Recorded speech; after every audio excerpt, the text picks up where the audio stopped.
Hello, I'm Essay, your AI essayist. Please note that all content, audio and video in this presentation are AI generated.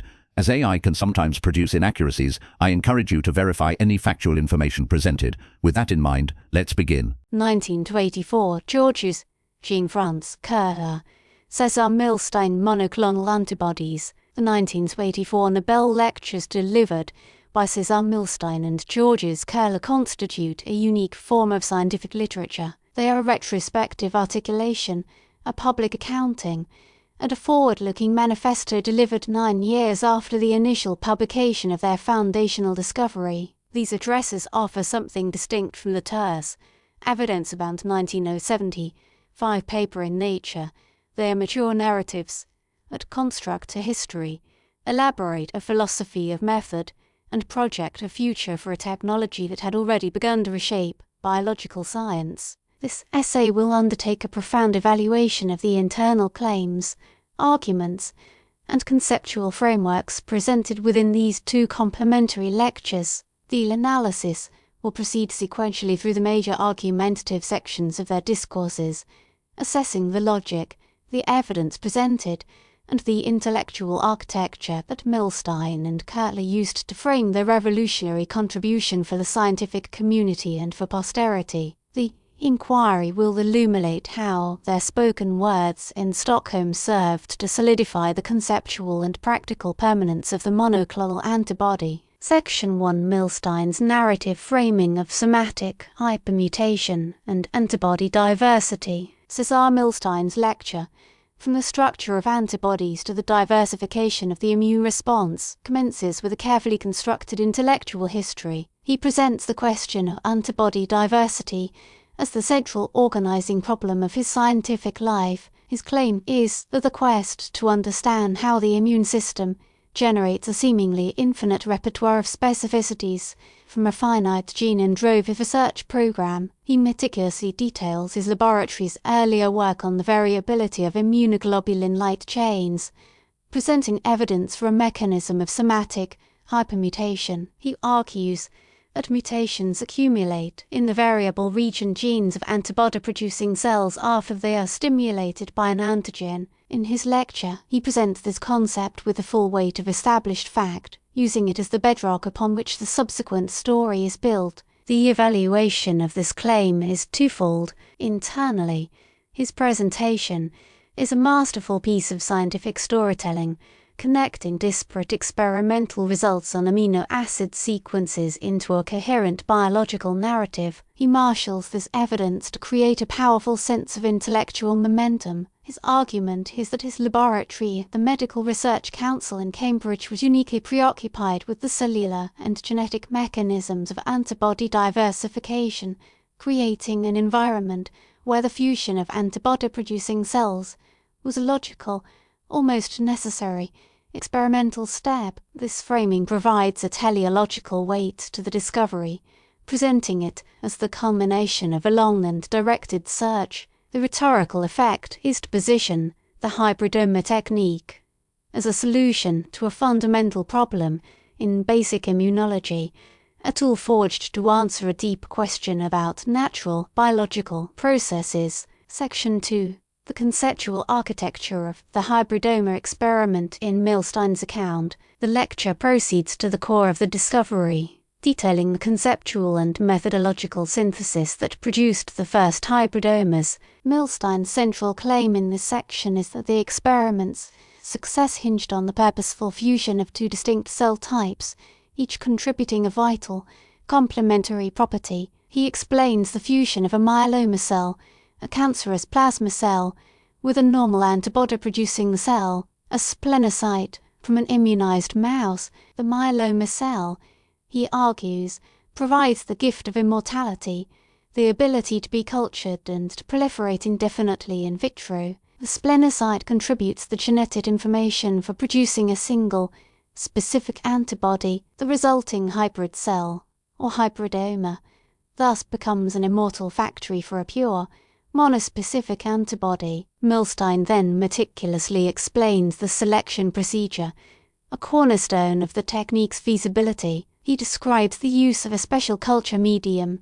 which he identifies with the acronym HET, containing hypoxanthine, aminopterin, and thymidine. His explanation of the underlying biochemistry is a model of clarity for a sophisticated audience. He articulates that aminopterin blocks the main pathway for nucleotide synthesis, forcing cells to use a salvage pathway. The myeloma cells he and Köhler employed were specifically chosen because they carried a mutation rendering them deficient in an enzyme, hypoxanthine guanine phosphorobacilltransferase, essential for this salvage pathway. Consequently, the myeloma cells perish in the HET medium. The unfused splenocytes have a limited lifespan and also die out. Only the hybrid cells, which inherit immortality from the myeloma parent and a functional salvage pathway from the splenocyte parent, can survive and proliferate. This section of his lecture is a powerful demonstration of rational experimental design. The argument is watertight, presenting the discovery as an exercise in biological engineering, where known cellular properties and biochemical pathways were cleverly exploited to achieve a desired outcome. Section 3. The moment of discovery and its initial interpretation. In Milstein's lecture, Milstein's narrative reaches its climax with a description of the successful experiment. He recounts the fusion of myeloma cells with splenocytes from a mouse immunized with sheep red blood cells, a common laboratory antigen, the subsequent identification of hybridoma clones secreting antibodies that could lyse these red blood cells is presented as the definitive proof of principle. His claim is one of immediate and profound recognition of the technology's power. He states that the potential to immortalize any antibody-producing cell, thereby generating unlimited quantities at any desired antibody, was understood almost instantly. This part of the lecture is notable for its tone of controlled excitement and its generous crediting of Georges Köhler's pivotal role in performing the experiments. An evaluation of this section reveals a fascinating aspect of scientific memory and rhetoric. Milstein's claim of immediate, full-blown realization stands in a slightly ironic counterpoint to the well-documented decision by the Medical Research Council to forego patenting the technique. His lecture, delivered in the full light of the subsequent billion-dollar monoclonal antibody industry, subtly frames this decision as one rooted in the ethos of basic science, a contribution to the common heritage of scientific knowledge. He presents the discovery's value as residing primarily in its capacity to advance fundamental research. The understated manner in which he alludes to the vast practical applications conveys a certain academic nobility, portraying the work as a pure intellectual pursuit. His narrative choice reinforces the idea that the true reward was the tool itself and the new scientific questions it would permit, a claim that is both historically genuine and rhetorically effective in the context of a Nobel address. Section 4. Köhler's articulation of the technical refinements and second-generation challenges. Georges Köhler's lecture, Derivation and Diversification of Monoclonal Antibodies, offers a powerful and distinct perspective, where Milstein's account is historical and conceptual. Köhler's is technical, practical, and forward-looking. He begins by directly addressing the initial imperfections of the hybridoma method. His primary claim in this section is that the first-generation technology, while revolutionary, possessed inherent limitations that required further innovation. He evaluates the problem of chain scrambling, where the initial myeloma fusion partner, P3X63Ag8, continued to synthesize its own immunoglobulin chains. This resulted in hybridomas that produced mixed antibody molecules, some composed entirely of the desired specific chains, but others being hybrid molecules combining chains from both the myeloma and the splenocyte parent. This molecular heterogeneity compromised the absolute purity that was the technology's main promise. Köhler then details his subsequent work to solve this problem. He claims that the development of non-secreting myeloma cell lines was a critical second step in perfecting the technology. He describes the derivation of fusion partners that had lost the ability to produce their own antibody chains, ensuring that any immunoglobulin secreted by a resulting hybridoma would be exclusively the product of the genes from the desired splenocyte. This argument showcases Köhler's deep engagement with the practical challenges of the method, positioning him as an innovator who refined and optimized the initial breakthrough. The internal logic of his claim is compelling. It demonstrates a rigorous, problem-solving approach to science and technology development, a necessary addendum to the more serendipitous narrative of the original discovery. Section 5. The monoclonal antibody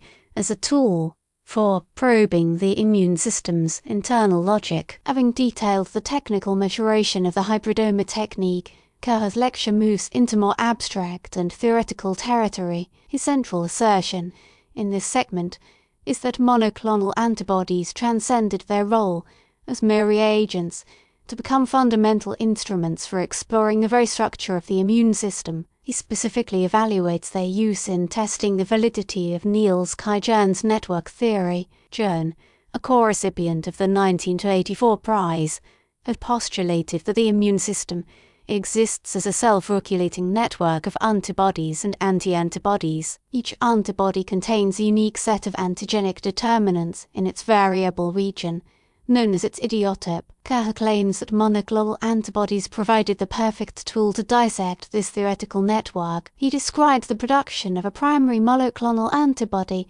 which he terms antibody 1. He then used this homogeneous antibody 1 as an immunogen to produce a second set of monoclonal antibodies, called antidiotypic antibodies or antibody 2, which were directed against the idiotype of the first. His lecture brilliantly illuminates the potential of this approach. He argues that some of these antibody 2 molecules, by binding to the antigen binding site of antibody 1, could function as an internal image of the original external antigen. This created the possibility of a cascade of interactions, antibody 1 to antibody 2 to antibody 3, precisely as Jern's theory predicted. The evaluation of this section is that it represents the most profound intellectual claim of Köhler's lecture. He arguing that the technology invented enables a new mode of immunological inquiry, allowing scientists to move from observing the immune system's response to external stimuli to actively mapping its internal regulatory. Section 6. Köhler's vision of diversification and the future scientific program. The final substantive part of Köhler's address is a projection into the future, a vision for how the principles of monoclonal antibody technology could be extended and diversified. A key claim he forwards is the concept of generating antibodies with predetermined specificities, moving beyond the random selection from an immunized animal's repertoire. In 1984, in the nascent era of genetic engineering, he speculates on the possibility of directly manipulating antibody genes in vitro and expressing these custom-designed molecules in host cells. This was an exceptionally prescient argument, foreseeing the development of chimeric, humanized, and fully recombinant antibodies that would come to dominate therapeutic applications decades later. He further extends his vision by discussing the potential for creating catalytic antibodies, or enzymes, by immunizing animals with transition-state analogues of chemical reactions. The claim is that an antibody raised against such a molecule could possess enzymatic activity, a concept that would launch a new field of research. He also presents the hybridoma system itself as a powerful model for studying the mechanisms of somatic hypermutation, the very problem that Milstein identified as the starting point of their journey. By tracking genetic changes in a single, proliferating hybridoma clone over time, one could directly observe and quantify the mutation process. An assessment of these claims reveals Köhler's remarkable foresight. His lecture is a blueprint for the next 20 years of antibody engineering and immunobiological research. He frames the monoclonal antibody as a foundational platform technology, a starting point for a cascade of conceptual and technical innovations. His arguments transform a perception of the discovery from a finite solution to a problem into an enabling principle with almost limitless future permutations. Section 7. An evaluation of the lecture's collective scientific and rhetorical impact. Examining the two Nobel lectures as a single, collective work reveals a masterful and complementary scientific narrative. Milstein's lecture provides the deep historical context, the intellectual why, grounding the discovery in the fundamental quest to understand antibody diversity. He constructs a personal and compelling story of prepared minds confronting a complex problem. His narrative emphasizes the rational design and the intellectual lineage of the experiment. Köhler's lecture, in contrast, provides the technical and forward-looking how and what next. He focuses on the refinement of the tool and its application to new frontiers of biological inquiry, both theoretical and practical. Together, they make a powerful collective claim about the nature of scientific breakthrough. Their combined narrative portrays discovery as a process that involves a deep historical problem, a clever technical solution, a period of intense refinement, and an explosion of new applications and theoretical questions. They address the element of serendipity with great sophistication. Their accounts suggest that while the specific outcome might have been unexpected, the experimental approach was the product of a highly specific and prepared intellectual environment. The success was a confluence of Milstein's long-term focus on antibody genetics, Köhler's expertise in cell fusion, and the unique resources of the MRC laboratory. Their lectures collectively argue that great scientific leaps are built upon a foundation of focused, curiosity-driven basic research, and that the most powerful technologies often emerge as tools to answer the most fundamental questions. The juxtaposition of Milstein's historical reflection with Köhler's forward-looking vision creates a complete and powerfully persuasive account of their work's significance. In conclusion, the 1984 Nobel lectures of Cesar Milstein and Georges Köhler are far more than a simple recounting of a discovery. They are meticulously crafted arguments that define the intellectual and historical significance of monoclonal antibodies. Through a section-by-section evaluation of their claims, a clear picture emerges. Milstein's narrative establishes the deep roots of the discovery in the central problems of classical immunology, while Köhler's discourse lays out a comprehensive program for the future, detailing both the technical perfections and the profound new theoretical questions the technology unlocked. Their claims, assessed individually and collectively, demonstrate remarkable internal coherence, intellectual rigor, and an astonishingly accurate vision of the scientific future. They presented the monoclonal antibody as a pivotal invention that transformed immunology, cell biology, and medicine, shifting the paradigm from analysis to synthesis, from observation to directed engineering. These two addresses stand as enduring testaments to a revolution articulated by its architects at the very moment its profound and lasting impact was becoming clear to the world. They document not only a scientific achievement but also the intellectual process by which a laboratory technique becomes a foundational principle of modern biology. We really appreciate you tuning into this AI-powered presentation. Our goal is to push the boundaries of AI in content creation, and your input is invaluable. If there's a particular subject you'd like to see us tackle next, or if you have suggestions on how we could fine-tune our AI's creative prompts, please don't hesitate to leave your ideas in the comments section. We're excited to bring you more unique content very soon.